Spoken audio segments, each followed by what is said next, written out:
Dahil sa sunod-sunod na kakulangan ng supply ng kuryente sa bansa ngayon, nais pa imbestigahan sa Kamara ang pagsasailalim sa Red at Yellow Alert na ipinataw ng National Grid Corporation of the Philippines o NGCP dahil sa kakulangan umano ng supply mula sa mga power plants. Nagbabalik para sa detalye ng balita si Alvin Pelobelio. Layong paimbestigahan ng Makabayan Block sa Kamara ang pagpapasailalim sa Red at Yellow Alert na ipinataw ng National Grid Corporation of the Philippines o NGCP dahil sa kakulangan umano ng supply mula sa mga power plants.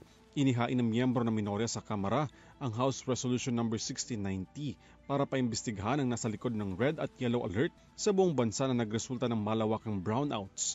Nakasaad sa resolusyon na halos araw-araw nagkakaroon umano ng brownouts dahil aabot daw sa 50 power plants ang hindi gumagana. Pinagpapaliwanag din ng Department of Energy, Energy Regulatory Commissions at ang mga power generation companies hinggil sa negatibong impact ng kawalan ng kuryente sa mga consumers.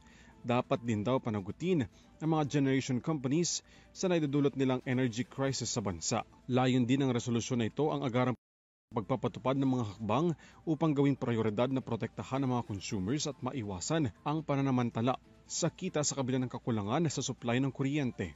Sa hiwalay na bersyon ng Senado, nais din paimbestigahan ang malaking kakulangan sa supply at pagtaas ng singil sa kuryente sa gitna ng energy crisis.